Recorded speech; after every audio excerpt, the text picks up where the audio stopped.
ಯಾರಪ್ಪ ಡಿಬಾಸ್ ಅಭಿಮಾನಿಯೊಬ್ಬರು ಜ್ಯೋತಿಷಿ ಕೇಳ್ಕೊಂಡು ಬಂದಿದ್ದಾರೆ. ಕಾಟೀರ ಸಿನಿಮಾ ಹೆಂಗಿದೆ, ಹೆಂಗಾಗುತ್ತೆ, ಯಾವ ರೀತಿ ಮುಂದೆ ಬರುತ್ತೆ, ಅದ್ರ ಬಗ್ಗೆ ಮಾಹಿತಿ ಕೊಡಿ ಅಂತ ಹೇಳ್ತಾ ಇದ್ದಾರೆ.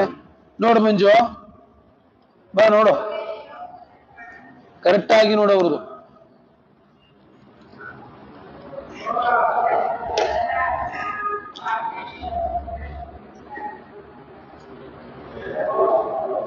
ಬಹಳ ಅದ್ಭುತವಾಗಿ ಬರುತ್ತೆ ಸರ್ ಫಿಲಮ್ ಇದು. ಖಂಡಿತವಾಗ್ಲೂ ಅವ್ರಿಗೆ ಒಳ್ಳೆ ರೀತಿ ಪಂಚಮುಖಿ ಗಣಪತಿ ದೇವಸ್ಥಾನ ಅರ್ಥ ಆಯ್ತಾ, ಒಳ್ಳೆ ರೀತಿಯಲ್ಲಿ ಬಂದಿದೆ. ಅವರಿಗೆ ಎಲ್ಲಾ ರೀತಿ ದೇವರದ ಆಶೀರ್ವಾದದಿಂದ ಈ ಚಿತ್ರ ಖಂಡಿತವಾಗ್ಲೂ ಒಂದು ಪರಭಾಷೆ ಸಿನಿಮಾಕ್ಕಿಂತ ಜಾಸ್ತಿ ಮುಂದೆ ಬರುವಂತದ್ದು ಇದೆ. ತೊಂದರೆ ಅಂತದ್ದು ಏನಿಲ್ಲ. ಬಟ್ ಈ ಮೂವಿ ಮಾತ್ರ ಬಹಳ ಅದ್ಭುತವಾಗಿ ಮುಂದೆ ಬರ್ತದೆ, ಏನ್ ತೊಂದರೆ ಇಲ್ಲ. ಖಂಡಿತವಾಗ್ಲೂ ಹಿಟ್ ಆಗುತ್ತೆ.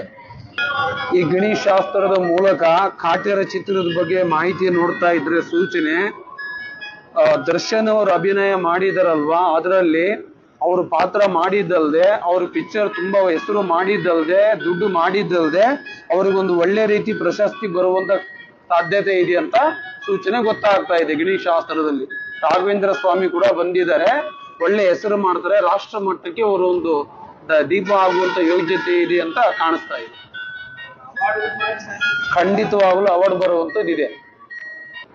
ದುಡ್ಡು ಮಾಡೋದಲ್ದೆ, ಹೆಸರು ಮಾಡೋದಲ್ದೆ, ಒಂದು ಒಳ್ಳೆ ಹೆಸರು ಮತ್ತೆ ದುಡ್ಡು ಮಾಡೋದಲ್ಲದೆ ಒಂದು ಒಳ್ಳೆ ರೀತಿ ಅವಾರ್ಡ್ ಕೂಡ ಬರುವಂತದ್ದು ಕೂಡ ಇದೆ.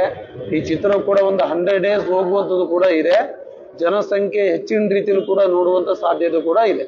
ತೊಂದರೆ ಇಲ್ಲ. ಪರಭಾಷೆ ಚಿತ್ರಕ್ಕಿಂತ ಈ ಚಿತ್ರದಲ್ಲಿ ಒಳ್ಳೆ ಹೆಸರಾಗುತ್ತೆ.